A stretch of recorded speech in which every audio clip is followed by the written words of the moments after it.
Welcome to It's Time to Win with Empowernista. I am your host, Empowernista RayLynn Hall. It is time to win. Live wholeheartedly, be intentional, and never give up. We have a special guest with us here today. Her name is Zaretha Gravely, and I'm going to have her take this opportunity to share a little bit about herself with us. Hi, Zaretha. How are you today? I'm doing wonderful. I want to thank you so much for allowing me to be here. You're very such welcome. a blessing. Well, I'm a God that I strive every day for His purpose. I'm a wife to a retired military and police officer, a mother of an 18, 17-year-old, and a 4-year-old. Wow. So, yes, I started all the way back over. I live every day to serve God's children, and as my father and my sister call me, Mother of Mercy. But I love it, and that's just who I am, and God just always just takes care of me because I take care of His children. That's amazing. So tell me a little bit about, you mentioned being called Mother of Mercy. Why do you think that is? That's because I always put everybody else ahead of me, and as like this one year that I traveled all the way down to Virginia and North Carolina to just be there by the sides of my sister and sister-in-law, as they gave birth, and I just run to Ready Rescue, and it seems like God always leads people to me who need some type of assistance, and somehow I always have the resources or somebody that's have the resources to connect them with. So that's just a nickname that they gave me, but well, that's good. I'm sure they definitely appreciate all the help that you provide. So tell me a little bit about, what is the biggest accomplishment that you feel that you have accomplished either in your career or in your life?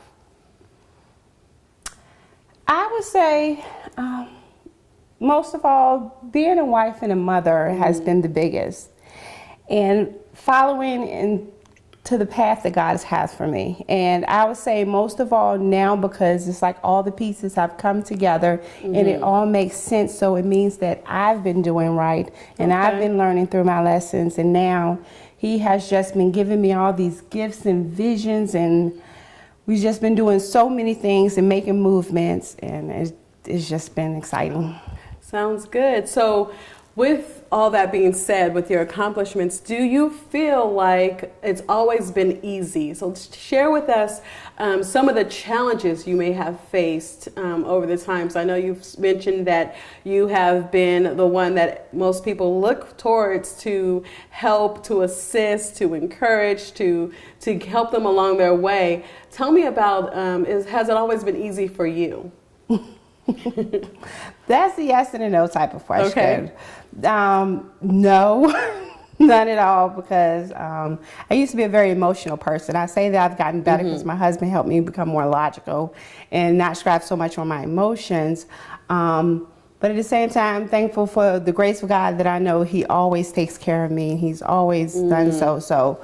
But no, it has not been challenging. And during the last couple years, it was the most challenging because I just felt so unappreciative, and and when He's tugging you to move to another direction, you feel uncomfortable where you're at. So finally, He taught me the word no. He finally told me what I was supposed to do. It was time to stop giving it to my inner circle and give it out to millions, and I had to learn the word no. So I love that. So it seems like you had to learn the word no the hard way. Because you're used to constantly being, yes, I got you, I'm coming, here I come, I'm hopping on the plane, I'm going here to help you, but you found out that not everybody was appreciative of the things that you were offering, or of your time that you're offering, right?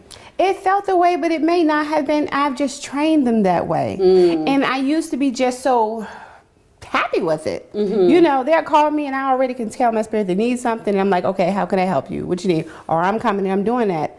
And it just was this one moment that where I didn't feel ease with it, and that was God shifting me to now I need to go ahead and step into what He's trying to reveal to me. Okay, that's good. I can definitely understand that.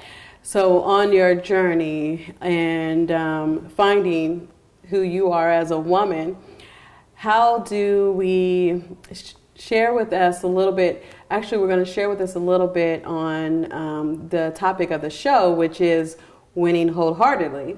So I am really interested in learning more on how you developed into the woman that you are today. And then we will actually gather that information when we get back from the break.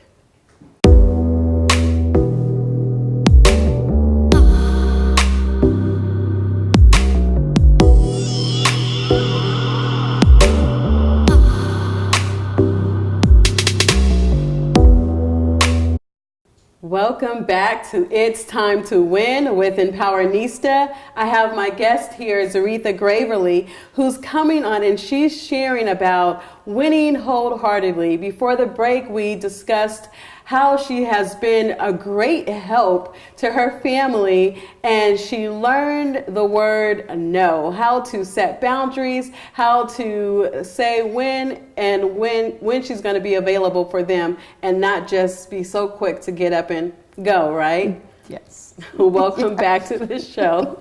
So share with me about winning wholeheartedly. What does wholeheartedly mean to you as a woman? Winning wholeheartedly means that I'm finally now living my best life. You know, I am unapologetically, because I have to say that because sometimes I feel people, you know, so I feel what they're feeling, but I cannot let it bother me if it's not giving something that, you know, that they want, that I'm not supposed to give. So what I started doing was, I'll tell them God told me I'm not supposed to do that. Okay. And put it on God. Well, it's true. So if you don't have and I tell them, if you have a problem with it, you need to ask him, because there's nothing else that I can do. Okay. So I started going more to God first and asking him before I'll give an answer on what I'm supposed to do. Okay. I absolutely love that. And especially maybe I feel that God helps us understand who we are, because he can see the whole picture, right? And sometimes we don't see the whole picture, but share with me a little bit about how that has helped you in your career. Share a little bit about what you're currently doing and how that you being wholeheartedly in what you do, living your life, living your best life. How does that help you in your career? It helps me because now I'm where I'm supposed to be at. Because before, when I was jumping to when somebody called for me, I was actually playing God, because I wasn't supposed to be there in that situation. You know, God has already set somebody else to help them out, or a lesson they were supposed to learn. So I was actually hindering them, because they're going to have to come back around that mountain again. I'm not where I'm supposed to be at, so that means I couldn't connect with whoever God has set for me to connect with, whatever I was supposed to learn, or whatever the Holy Spirit was supposed to tell me. Okay. Because I wasn't where I was supposed to be at. So within learning the word no and going to him before I decided to do anything, now he has shown me exactly everything that I'm supposed to be doing. So now I'm writing 4 books. Oh, wow. At one time. 4 books at one time. Okay. At one time. You know, he told me to do some things he never seen done before, and I couldn't believe it. So within that, also created a healthy lifestyle planner. Okay. So right now I'm working through it, and my editor has it, so we can tweak it and then take it to its final step. Okay. Within that as well, creating a 13 steps to a spiritual transformation. Okay. So within those things, he showed me that I was a spiritual transformation coach, which that's something that I've just always done my whole life. I always guided, but it always been like, you know, anybody he led to me or my inner circle and everything. But now, you know, it's time for me to give it more. So it just all makes sense with everything that I've been feeling, and he's been showing me all through my life. Now it just all comes together. Wow. Isn't it funny how our life stories set the path and it sets the tone for where we're actually supposed to be, right? Yes. For our purpose.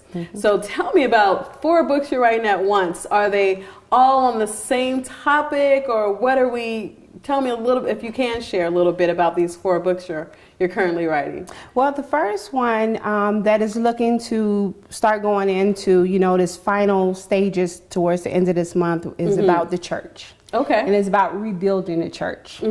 So that's something that's very passionate to me, and I feel there will be a major shift in my life as well as others, because through the years that generation, they have fallen away from the church. Okay. And we know it's because that, it's got a bad name, and everything. But really, the church is just a building. We are the spirits that comes in, and that's what they seen that was negative in ways. Okay. So they found the spiritual part, which is God, which they're supposed to find outside of the church. But I truly believe that we're supposed to come together, like when we go together with our friends. We go together to connect with them. That's the same thing that happens where we're supposed to be in the church. And so I'm touching all those hard parts, all those things, taboos that we don't want to talk about and everything. So I'm looking very forward to that. Oh, it sounds like a good book. I would really love to read that. Thank you, because we'll be sending it to you. The other one is a book I knew I always was going to write. My whole life I always knew I was going to write a book. And I was waiting until my daughter turned 18 before I started going at it and everything, because a lot of it will play on, our lives and stuff. So I wanted to make sure, they was older and, Okay. Well, then he told me that it was going to be a series. Okay. So you're like, something else is coming up. Yes. Series. Wow. So okay. It's a 3-part book. So literally every day, when I wake up about 5, 6 o'clock in the morning, and after spending time with him, then I go into my war room, which used to be my shoe closet in my bathroom, turned into my war room, took all my shoes up out of there, turned into my war room, and then I found that I was writing the book. Every time I was writing, I was in there. So I was like, oh, this is supposed to be my office too for it. Okay. So it turned into my war room office. So now every day when I go in there and however he leads me, listening to sermons and everything, that I'm writing some part to the book. So my other closet that's in the bathrooms, we use my purse closet, is now my file cabinet. So I have it all laid out. So whatever I write for that day, I just go put it in that file. So I know the other book, the first one called Beauty of Rebirth, will be coming out. So that one I will be going in to completely finish up probably in the next couple months. Wow, you must have a big bathroom. It's a nice house. But I love it, because so I love it, the fact that you have set aside a place in your home to dedicate to your craft, also to dedicate to your relationship that you have with God. And I really love that, because not too many people do that. We go through life, we go through the day, and we just do monotonous things that don't even matter. But it sounds like you are creating your purpose, and I really, truly, I like that. I've learned something from just listening to you, and I have a prayer closet at home, and I'm like, I need to be doing some more work in there.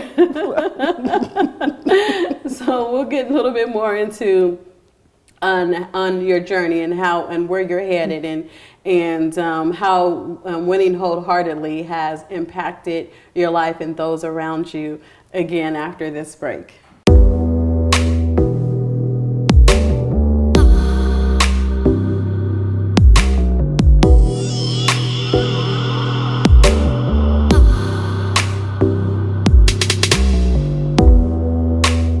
Welcome back to It's Time to Win with Empowernista. I am your host, Empowernista RayLynn Hall. I have with me today Zaretha Gravely, and we are discussing winning wholeheartedly. Before the break, she shared with us about the 4 books that she's currently working on, and at the same time, and I am just amazed with how much effort she is putting into her craft. So thank you, Beck, and welcome back. Thank you. And share with me, because we've been discussing a lot about how God has been in control of your life and how God has been creating a path for you. So share with me one of your favorite scriptures or favorite quotes that has guided you when things become a little tough or uncertain for you. Well, that one's perfect. Okay. Actually, it's Psalms 110:1. It's the Psalms of David. The Lord said to my Lord, sit in a place of honor at my right hand until I make your enemies a footstool for your feet. Okay. My heart is always pure. As my father would say that I would befriend a bear. I'm always love it. The truth. I'm always willing to forgive, and I forget and move forward with you, because I always know that that's God's. He's always going to take care of me. And that's some things that you will read in the book that have some truth to it, is how I just love them through it all. And there's a little quote that my sister taught me when I was younger. She was like, just give them enough rope and they'll hang themselves. Okay. But I always just know that he'll take care of it, and that just keeps me, you know, from doing any type of evil. I strive every day. I don't know, you know, I'm very aware and tuned with who I could be if I was in my worldly self. Okay. Nobody wants that. I understand that. Stay very close to him, because that's not a side that I want to go on, you know. So I just love him. Oh, I love the scripture that you chose. So you're God will make your enemies your footstool, and the fact that you mentioned that you know that you're really nice, you know that you kind of give people passes a lot, but you do also know that God has your back. So I love that, because I get like that too, to the point where I'm like, okay, and people like, RayLynn, that doesn't bother you? No, not really, because you got to learn how to not let everything get to you, because when everything gets to you, then you're kind of like just moving with the wind or the water, right?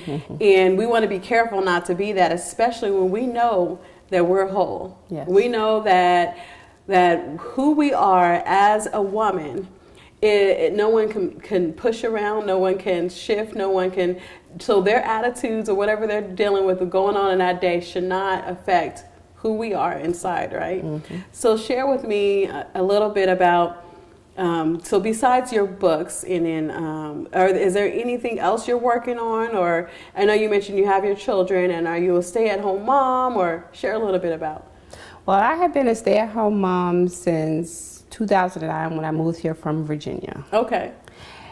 And then I met my husband a year after I got here, received here, and continued to be a stay-at-home mom. Okay. So that's one of the biggest things, because that's what I grew up around. My mother, you know, she stopped working, you know, take care of home. And that's something that just always been, that was my gift, being at home with my kids and everything.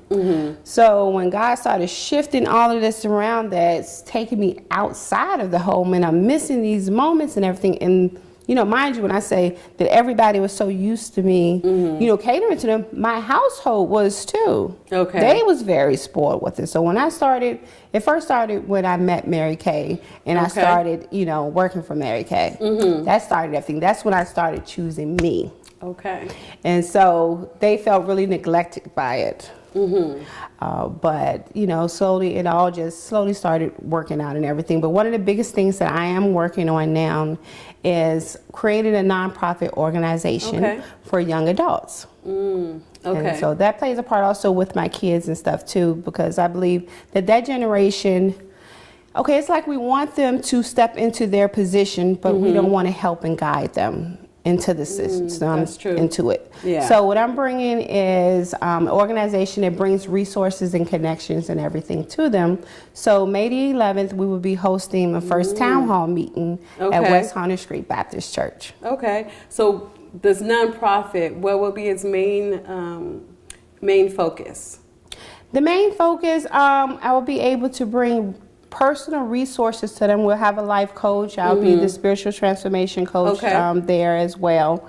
I'll have connections and resources, so if anybody needs anything, that they can come and I can help them in whichever way that's needed. But also, we're going to host conferences and stuff and everything. And we're going to have summits that where I will be bringing in all the connections God has blessed me with. Bring them in and see who they can connect with as well.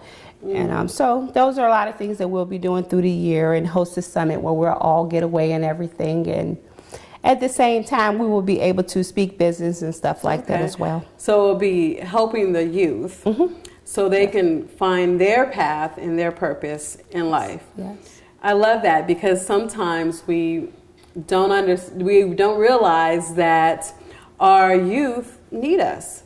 You know, it's okay to say when you get 18, you're an adult, but honestly, they aren't ready. They really are not ready for the world. So I love that you're creating this nonprofit to help them. You know, that's great, and that goes back into you being a helper and wanting to help people along their pathway.